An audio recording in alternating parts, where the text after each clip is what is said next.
are poor environments. Not to say that it's an impoverished area, but that family dynamics are severely lacking, that it's not a fostering environment at all. She even told me that one of the girls, who's black, said that she'd rather be in the juvie hall because it's better than at home. Why? Because there's only one single parent, and that single parent, in order to accommodate with the stress, has been using drugs and neglects her kids. So it's much more of an issue of money management, family dynamics. Because listen, I can grow up in a very impoverished area and still succeed. There is no guarantee that if I'm in an impoverished area, I'm going to go to drugs. If I'm raised in a more poor area under a Christian family, I believe that with proper training and proper moral foundations given to me by my parents, I'm less likely to end up in certain scenarios.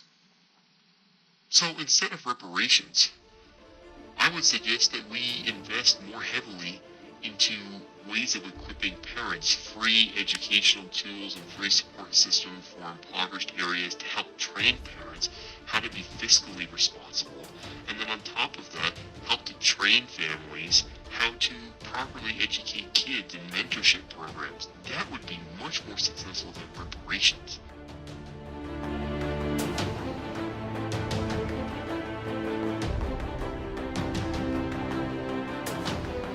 Hello everyone, welcome back to another episode of the Let's Talk Headlines series. I'm your host Jay, and this is The Objective. I want to thank you so much for tuning in to the 50th episode of the Let's Talk Headlines series. We've made it to 50.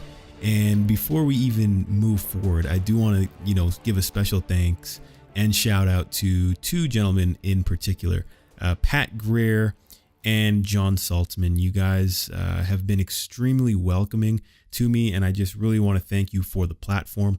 For those of you who have not been to politicalstorm.com, both Pat and John are contributors, and they are very talented at that. So definitely give Political Storm a follow. One of the reasons why I was so excited and happy to join the team was because of the business model of Political Storm.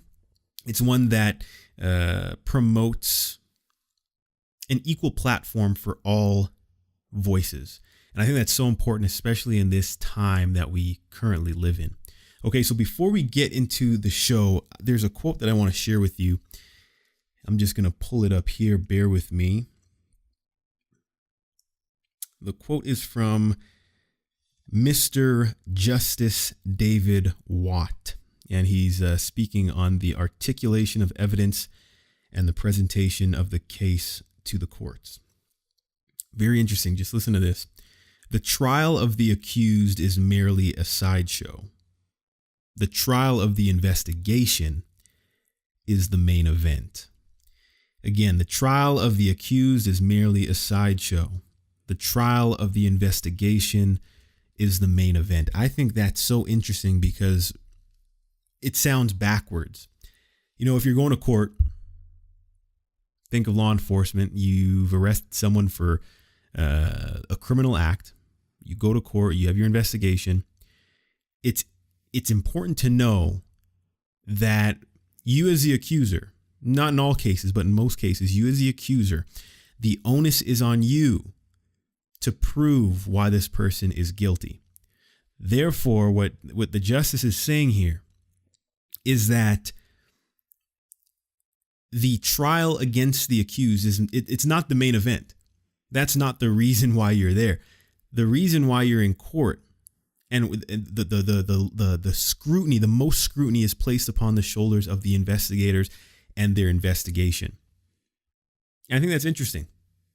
It's like the law enforcement officers who have arrested this individual for a particular crime, they're the ones that are on trial. And the reason why I bring this up to you folks is because when I heard this quote, I immediately thought of the Mueller investigation. And it's easy to go off the rails and over the top about how there's a big conspiracy and how those investigating the president have an overt bias towards them. And I'm not saying none of that is false or true. I mean, I have my opinion based on the fact patterns that I've collected by staying on top of these stories. But a quote like this does bring a sense of comfort And it makes me happy that we have institutions that were put into place to defeat these biases and these unconstitutional acts. So just know that, we're hearing these bits and pieces. There are leaks of this investigation, Michael Cohen being raided, or President Trump being the center of a criminal investigation now, then now he's not. At the end of the day, whatever comes out of this, just know that it will be facing the full weight of the court's scrutiny. And there must be documentation for every act. There must be justification for every act taken. So whatever the end plan for Robert Mueller is and his team, they understand more than most of us that there will be a level of scrutiny, and that the tactics used to convict somebody in the court of public opinion, with the news and leaks and whatnot, the level in the court of law, it's a whole different ball game. So I just want to leave you with that. And it's an interesting thought, definitely an interesting concept, because a lot of us think that when a bad guy goes to court, he's the one in the spotlight and he has to prove his innocence. But it's typically the other way around, where the investigators and law enforcement have to prove the guilt of the accused. So very interesting stuff. There's a few things, folks, before we get into the main portion of the show. I just want to, give my condolences to the family members of two law enforcement officers who were killed in Florida in a restaurant. Two deputies, Sergeant Noel Ramirez and Deputy Taylor Lindsay. They were eating at the Ace China restaurant in Trenton, a small town about 30 miles west of Gainesville. That's according to CNN. They were gunned down while they were eating. They were meeting with one another, and they were killed. The gunman allegedly killed himself afterwards and was found outside the restaurant. And this is the reality. There wasn't much news coverage on this, of course, because typically people think that law enforcement, they sign up to be put in danger. That's not why people sign up to law enforcement. People sign up to law enforcement to make a difference in their community. Obviously, the reasons for people to sign up, they vary. But typically with individuals that I've dealt with, they sign up because they have a sense of duty and they want to make the communities better. So it hits me hearing that these two officers just sitting down for lunch, they were killed by a deranged gunman. Very sad. So thoughts and prayers go out to the families and to the law enforcement community. Another story that actually didn't get too much news coverage is out of Ocala. I hope I said that right, Florida. There was a school shooting, and some of you didn't even know that. The school resource officer actually, with his quick action, he was able to stop this from being a massive attack. The injuries go as far as one student, I believe a 17-year-old, was shot in the ankle. And we all know, based on previous school shootings, that these things typically, they get bad, and they can get bad really fast. So, this officer realized that there was an issue, realized that there was an exigent circumstance. He didn't call for backup. He might have called for backup, but he didn't call and ask for permission to go in. He accepted his duty. He went in and he apprehended the subject. And luckily no one was killed. So another story where you have an armed presence in a school able to mitigate the potential damage of a mass shooting. So I think that there is merit, and we're seeing that these are not just anecdotes, but we're seeing a pattern that when officers, school resource officers, are switched on and they do their job, they can avert these tragic situations. So I believe that there should be equal coverage of when an officer stops a shooting as when there is a shooting, because just based on history, we can see how much carnage can come about with a school shooting. Think Columbine, and there are numbers or a number of other school shootings after that. In other news, folks, and this one's interesting. Just quickly here before I get to one of the stories I want to actually delve into. North Korea says it's stopping nuclear and missile testing. Now this, folks, I don't want this to go unnoticed or unappreciated. Regardless as to what the reason for this is, I think it's important for us to remember the type of news coverage that came out when the president first began bickering back and forth with North Korea. A lot of people were convinced that President Trump was going to lead the country into a third world war with North Korea, a nuclear war. They literally felt that the world was on the brink. It was on the edge. The president was going to destroy the country, destroy the world, essentially. And now what you see is the complete opposite. And there's no real, a lot of the hysteria that's generated in the mainstream media, the left-wing media, it's so loud when they want it to be.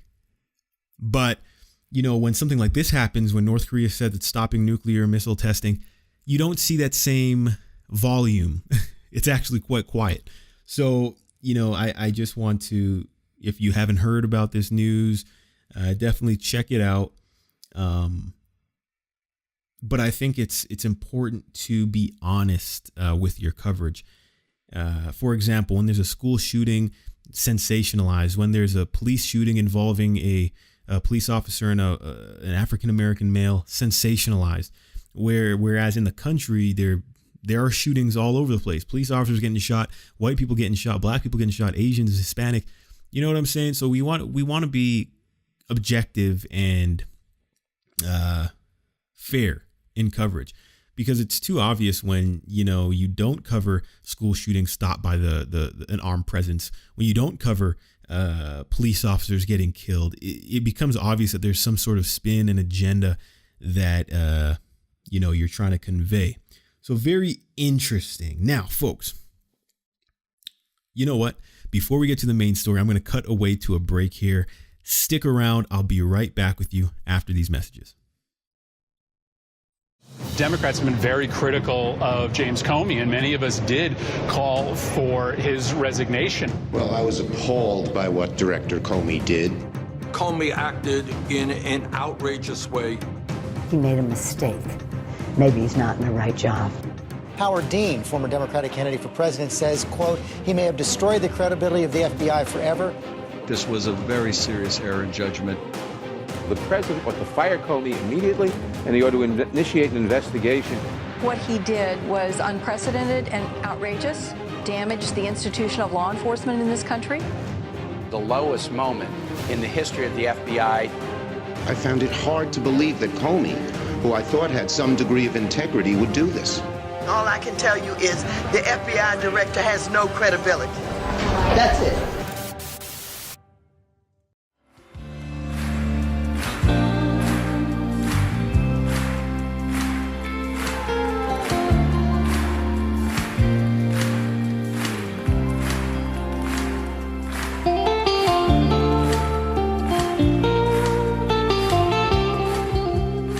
Welcome back to the second segment of the Let's Talk Headlines series. I'm still your host, Jay, and this is The Objective. I want to thank you for joining me for the second segment.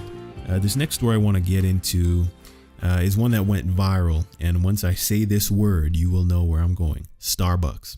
So I'm sure all of you have heard this big uproar about two men that were, they attended a Starbucks. They're waiting for a friend. Police show up because they were called, and they removed these males from the establishment. They were arrested. Now, on the surface, this is one of those stories that will easily be sensationalized just because of the highlights that I told you. And I have a lot of friends actually that are in agreement with that narrative, and they are outraged by that narrative. So I thought that I would inject another perspective, possibly a more realistic perspective.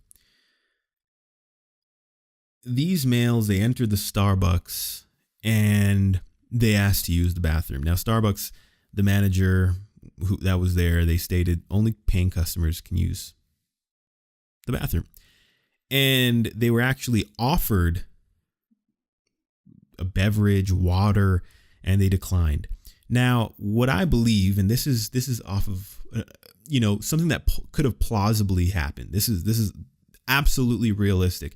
After being declined use of the bathroom, or denied, I should say, I'm sure they felt a little upset, maybe a little offended as well. And they decided, well, if you're going to be that way, well, we're going to stay here. We're not going to buy anything. So this obviously caused some sour interaction between both parties. For whatever reason, we still haven't heard what the manager has to say, but for whatever reason, she decided to call law enforcement.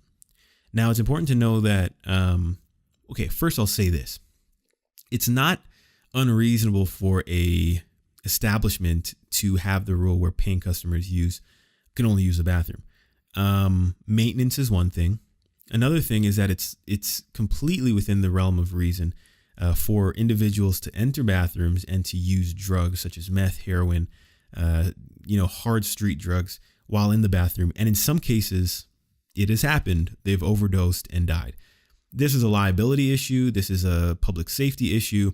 It's, and some companies, because of this, not solely because of this, but this is a contributing factor, they've decided that only paying customers can use the bathroom, because typically paying customers are not ones that will go in the bathroom and shoot up. That's one of the reasons, and I know this to be true. So that's a blanket policy. Okay. So these males, they didn't like that.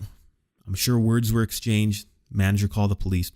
Now, it's also important to know that it's within a manager of an establishment. It's within their right to ask people to leave for whatever that reason that is. If they're causing a disturbance, if they're not welcome for whatever reason. And obviously the reason must be one that is not based on prejudice, right? Starbucks is one of those companies. They're a liberal company, and they're one of those companies that would pull away their ads from conservative products or whatever the case may be. Starbucks has in the past, stopped ads from supporting conservative voices, etc. So they call the police, and police come. And I need you guys to understand that when officers get a complaint that there's someone inside of an establishment and they're causing a disturbance or they need to be removed, it is, like I said, the establishment's right to have that request. And when police come, it's within their obligation as public servants to follow through with that request. So apparently when the officers attended these men, they were belligerent, they were rude, saying things such as, you don't know what you're talking about, you only make $45K a year. And obviously that's not against the law. This is not against the rule of law. And the police asked, they said, okay, can you guys leave? And they denied or declined. These officers actually called a supervisor, which is a smart thing to do. And after the males would not comply, they were arrested for trespassing. Starbucks later called and said they didn't want charges filed. Okay, so I just think that's interesting. It's interesting because there's a lot that we don't know. And the fact that the manager was not fired speaks a lot. It actually says a lot. Allegedly, the manager stepped down from her position and she walked away from the company.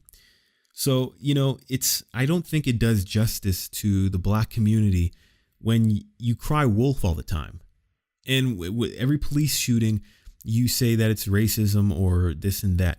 There's so many more things that need to be considered before jumping to these crazy conclusions. And I think we do ourselves a disservice, an injustice to true racism when we so trivially,